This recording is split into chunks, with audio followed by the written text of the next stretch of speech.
Are you ready to unlock your full potential and maximize your productivity? Look no further than Productivity Smarts, the ultimate audio podcast hosted by renowned productivity expert Gerald J. Leonard. In every episode, Gerald shares captivating stories, invaluable tips, and cutting-edge strategies that will transform the way you approach productivity. Whether you're looking to reduce stress, overcome overwhelm, or simply get more done in less time, Productivity Smarts has got you covered. But that's not all. You'll also gain inspiration from real-life success stories of individuals who have achieved greatness through productivity. Plus, you'll learn the latest tools, techniques, and habits that will help you achieve a new level of happiness and fulfillment in your personal and professional life. So why wait? Join us every week as we delve into the exciting world of productivity and help you unleash your full potential. Get ready to take your productivity to the next level with Productivity Smarts. As a productivity expert and host of the Productivity Smarts podcast, Gerald J. Leonard has been a proud supporter of Kiva since 2011. Kiva is a non-profit organization that helps entrepreneurs in third world countries access the capital they need to start or grow their businesses. By making a small loan through Kiva, you can help these entrepreneurs achieve their dreams, support their families, and contribute to their local economies. And with a repayment rate of over 96%, your loan can be re-lent to another entrepreneur once it's repaid, creating a ripple effect of positive change. So if you're looking for a meaningful way to make a difference in the world, consider making a loan through Kiva. With loans as small as $25, anyone can be a microlender and help change lives. Visit kiva.org to learn more and start lending today. Hi, today I have the pleasure of speaking to David Deputy, a retired brigadier general, historian, and former state trooper. He reveals how an ordinary home became a portal into America's past. In the Spring Grove Mill House, he uncovers astonishing links from the Revolutionary War strategies to Apollo 11, blending investigative grit with narrative flair, perfect for history lovers and curious minds alike. David, how are you? Great, thank you. Great to be on your show. Excellent, excellent. I'm really happy to have you here. What an amazing book that you've put together, and just the process that you went through in creating it and all the things that you do there. Now, before we get into it too much, I always have a couple of questions, and that is, what is your favorite style of music? I like rock and roll from like the late 60s through the 70s. Okay, excellent. Now, do you have a favorite artist? Not necessarily. I like the Beatles. I like all the Beatles. George Harrison is my favorite Beatle. Okay, Kind of more like him than the other ones. Gotcha. Now, as we were talking ahead of time here, you told me something about yourself when it came to music, and that you learned how to do something with music. So tell me what that was. Well, I got a keyboard for my kids for Christmas, and I started playing Christmas songs, and I realized that I could play a melody pretty easily. So I developed that further, and I did it consciously without using my eyes. And of course, I don't know how to read music, so that I could do it while I was doing other things. So if I'm driving down the road in my car, I can play with my right hand without looking at the keys. In fact, looking at the keys would mess me up, and play my favorite melodies to the songs that are on the radio. So I really, really enjoy that, and trying to learn how to do music without any formal training.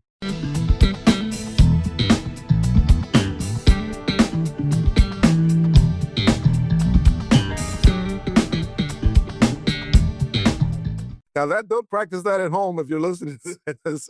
No. But that's amazing. But what it shows, though, is the power of our minds, right? Because that's one of the things I talk about in the Productivity Smarts podcast, is the neuroscience of whether it's kinesiology, epigenetics, any of those kinds of things. And it's amazing how our brains love that, right? And it is the most intense, powerful computer and system known to man, which is every one of us have that capability, and it's our body, it's our brains. And so that's pretty amazing. Now, let me ask you, what do you feel like as you've gone through your career as a brigadier general, a historian, a state trooper, what is that one thing that you have kind of garnered or that has really helped you to become successful throughout your career?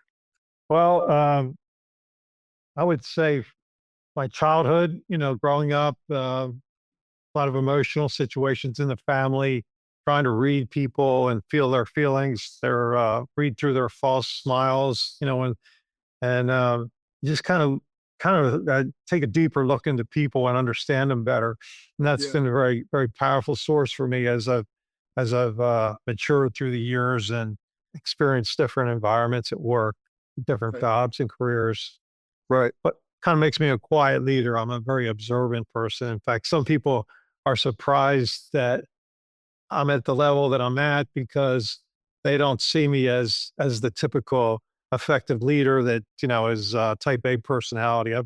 Kind of I'm kind of quiet, but and I don't have like if you looked at my resume of accomplishments in different jobs, they look pretty weak actually. But it's because I'm actually solving problems before they even happen. So that doesn't, it's hard to sell that because, you know, the problem never happens because you were able to, lead the group through the problem before it materialized. And so people are kind of surprised when they get to know me. They figure that out. They can do these things. I can predict the future like 3 or 4 generations ahead just to be able to steer the ship in the right direction. Yeah. And, honestly, I think that is the quintessential essence of a true leader, right? Because, a lot of times between, Hollywood and between what we glamify as, corporate leaders who are just out there up front and so on, I'm finding that the strongest leaders are those who are they're leading out front, but they're also leading out from the back, right?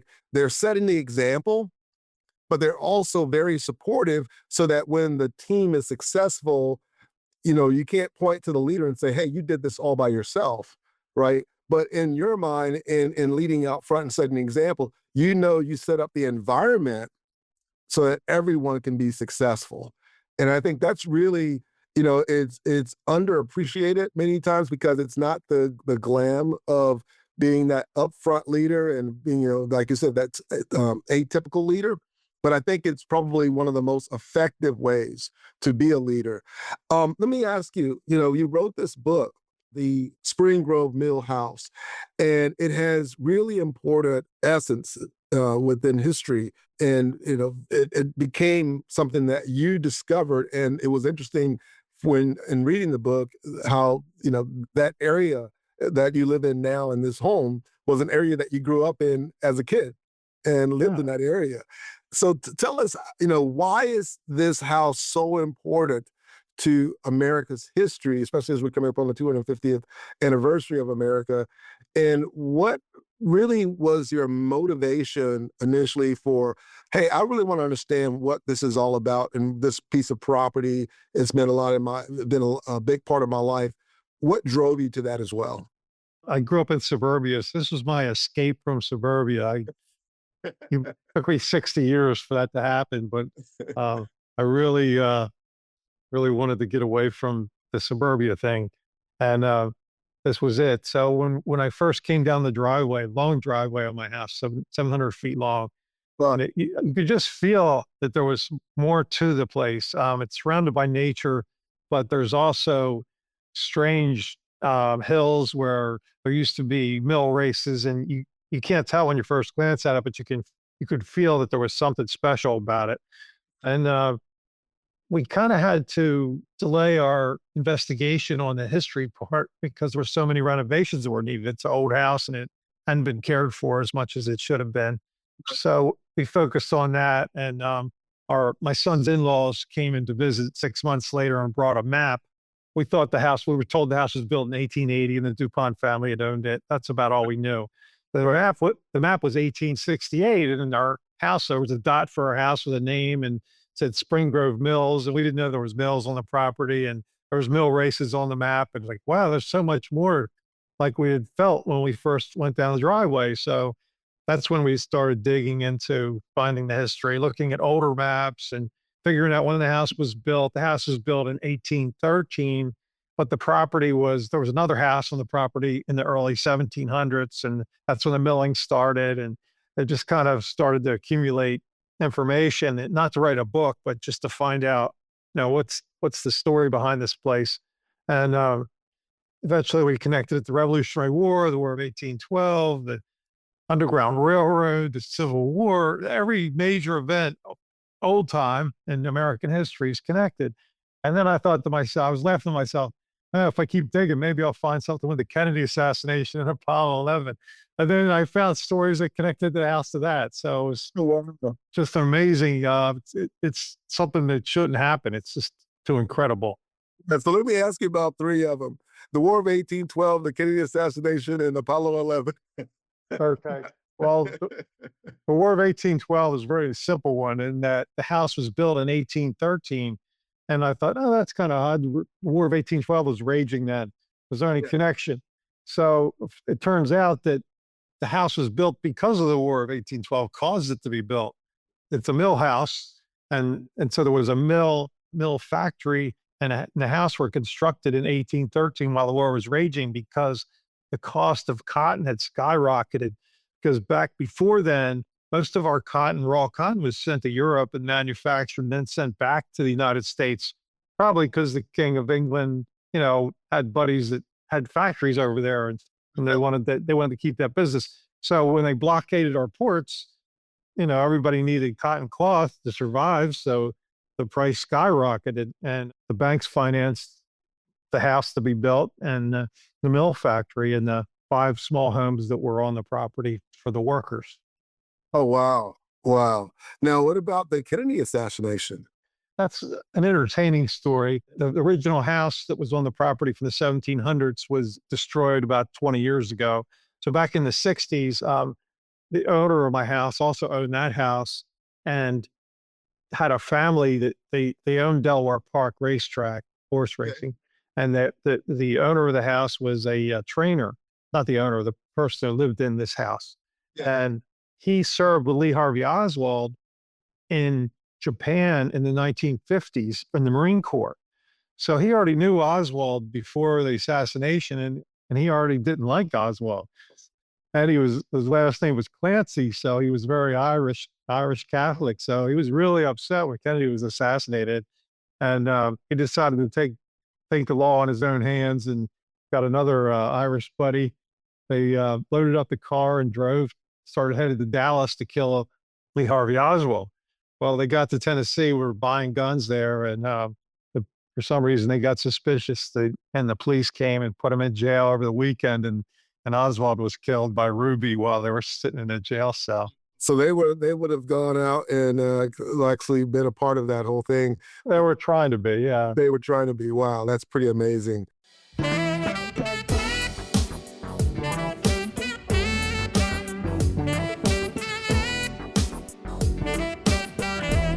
Now, Apollo 11, and we'll talk about some other stuff here.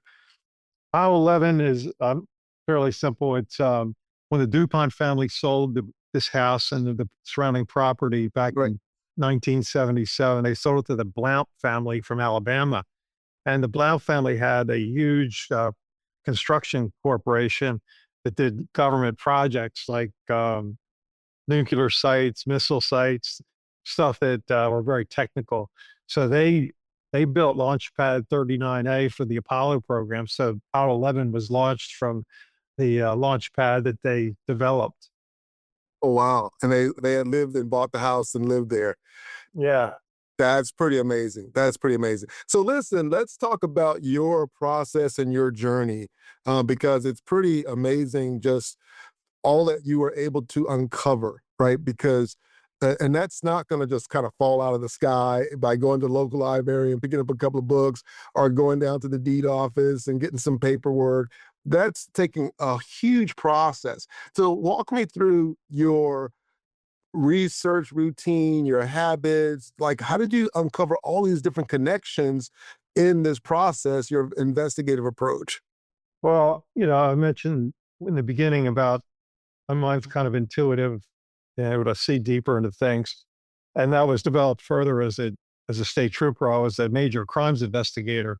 So I had, have a sense for investigating things. And but I also had like a natural sense that came with me through childhood. So that's kind of the way it worked. So Okay. I could feel the stuff, and then I started digging and digging. It was 8 years of investigating because new things just kept popping up, and every time I was about to finish the book, I was like, "Oh, a new thing's coming in," and I had to investigate all that. So that's why it took so long, not because I procrastinated, just the nature of way information comes in. I dug into deeds and interviewed people that lived here. They're knew a lot about the Kennedy story and the Apollo, but going back to the Revolutionary War and even before that was kind of like to me, it was like a 250-year-old cold case. And I did work cold cases as a detective, and I enjoyed working cold cases. And this was the ultimate cold case, especially the Revolutionary War event that was uncovered, which is the most significant event of all the events that leaked to the House. So I talked to a lot of historians. I walked the area a lot and tried to figure out the movements of the troops. I started to try to question a lot of things that were in the historical record and figure out what really happened. I found old roads that go through the woods now that you can't see, but were there during colonial times through LiDAR imaging. I found a cannonball that was in the line of fire. Just a lot of neat little revelations as we move through this story. That's pretty amazing. That's pretty amazing. And it's, as you're talking about it, and, one of the things that came into my mind is, if you watch any of the crime shows, NCS or, any of those crime shows, right? They always have a wall. They always have a wall, and they have the people's faces on it, and then they have string going from this person to that person. And so that was what came to my mind. Did you have a wall in your process? Yeah, I do. It's all in my mind though. But I have like a weird thing. I call them like layer switches. Like I can turn certain parts of my layers on and off with switches in my brain. So like I can turn my ego switch off and analyze everything. And I have a logic switch and a skeptic switch. And I can like turn these layers on and off and run through what I'm trying to figure out or think about and come to conclusions, and then change the switches, and then measure the different conclusions and try to sort it out. It's kind of what my mind does. It's not like Well, it's not that conscious. I'm just trying to describe it. That's the best way to describe how my brain kind of works.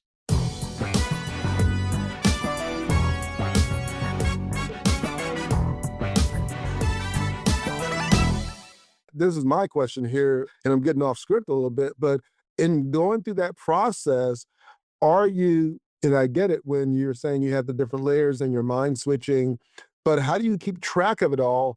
And are you documenting it somewhere? Are you capturing it? Or is it just because of the years of being a brigadier general and being, a state trooper that you've just developed this skill, this cognitive thinking process?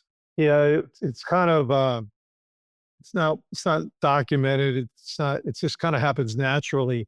I didn't realize that I had all these things going on so much until you get into the same environments every day, the same job, same work, Yeah. and I don't know. I didn't know if what I was doing transferred to other places, so I got deployed operations during freedom into like a position that was like really challenging, and I just step into a place where nobody knew me, and at a high level at a base with 11,000 people, and I was cautious at first, and I tried to listen to what other people advised me to do because I figured they've been there and I'm new.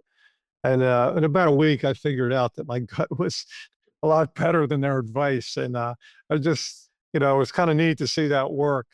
Like I follow my gut in my normal environment, but I never realized that I could follow it someplace in a strange place that I've never been before, and it still works just as good. Yeah. Well, it's interesting. And again, I'm going to go off script here because I'm loving this conversation. Your gut, right? What most people don't always realize, some people do, quite a few people do, We have a brain in our gut, in our stomach area. We also, our heart is one of the first organs that's created, and we have about 40,000 or 40 million neurons in our heart. And so obviously, we have the heart gut brain connection, and our heart talks more to our brain than our brain to our heart. But most of our intuitive thinking happens in our gut. And so when you say I have a gut reaction, that's the three hearts of your heart, that, the neurons in your heart, your brain itself, and the neurons in your gut communicating at such a deep level, right? And obviously because of your training, you've kind of perfected your process that, you're learning, hey, I'm in this really difficult situation. I'm the new guy, but I'm realizing that my training and who I am, I can trust my gut reaction, which basically are all based on, I would say scientific or just really well thought out processes, but it happens so fast. We look at it as just a gut reaction.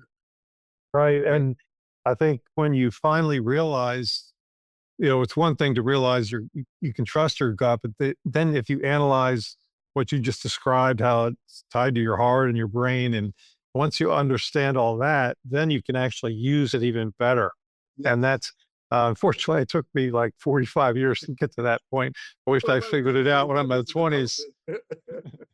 But yeah, that's powerful stuff.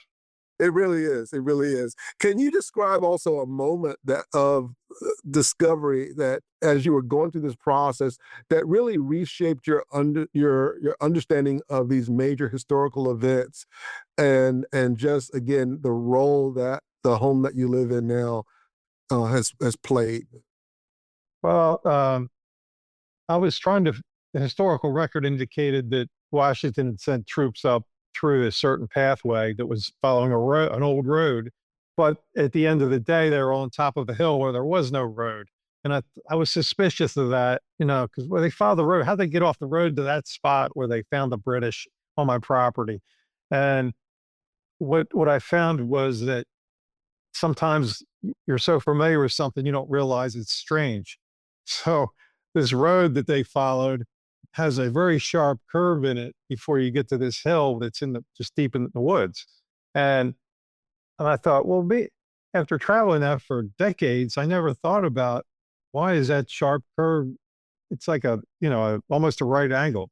Or why is that there? It's like, if you followed it straight, it would take you right to the top of that hill. And I thought, maybe it went straight back then in the Revolutionary War times. And that's when I got the LiDAR imaging, and takes out the vegetation, and you can kind of see a faint line where the old road was, right up to the top of the hill, buried in the woods, where there was no road now. So then the story made more sense once I discovered that. But it was kind of odd that, I think, it's human nature that we see things that are strange, but when we see them every day, they're not strange anymore. We don't try to think, why is that that way? Yeah. So you started asking the questions beneath the question, right? And it's kind of like asking the 5 whys or 7 whys. And the deeper you go, and especially you bring in technology, it illuminates things that are going on that you just, you're not aware of, because you see it, you consciously see it all the time. And so you just kind of dismiss it. Yeah. But by investigating it, it began to uncover something that you had no clue was there, that actually illuminated the story. And it's like, hey, the way they're describing this actually happened because of this new roadway that I just discovered. So it's just really, really cool. The guy that did the LiDAR images, he had done them before I was involved in investigating anything for another purpose. So what I found, he graduated my high school class. So I brought him to the house, and I told him, hey, those LiDAR images helped me uncover where the Revolutionary War roads were. And he was pretty fascinated by that. And then he says to me, oh, my son Michael found a cannonball in Delcastle, which is right at the line of fire. And it was in the newspaper in 1992. He was only 3 years old. But the fact that it was in the newspaper it kind of takes the skepticism away, because I was afraid I would find it myself, and people would say, oh, you bought that at an auction, just implanted it there. So it's just like a perfect scenario. Exactly. So it's documented that, hey, this was found on the property, not through, I didn't just plant this. Yeah. That's interesting. Now, you also have a really good way, and even in our conversation here, of balancing storytelling with rigorous investigation.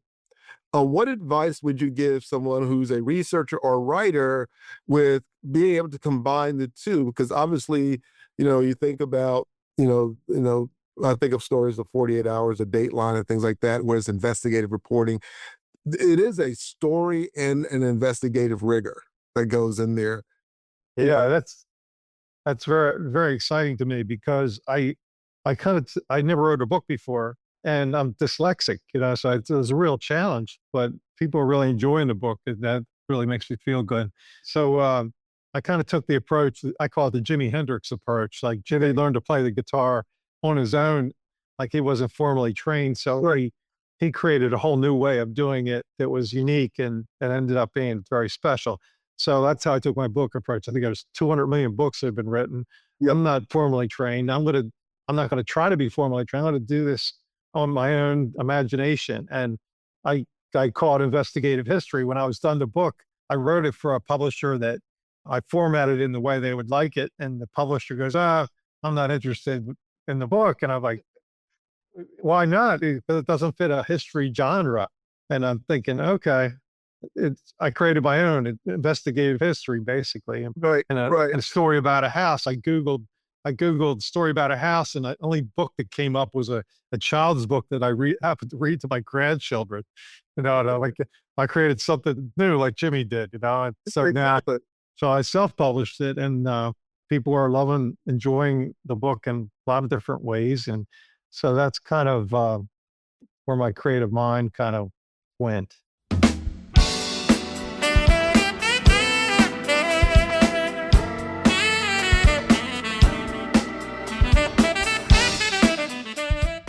Well, it's interesting. I think you and I have been a part of Jack Canfield's community. When he launched Chicken Soup, I mean, I think it was denied or turned down about 147 times.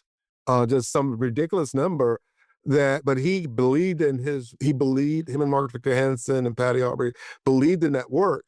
And, obviously it became what it became.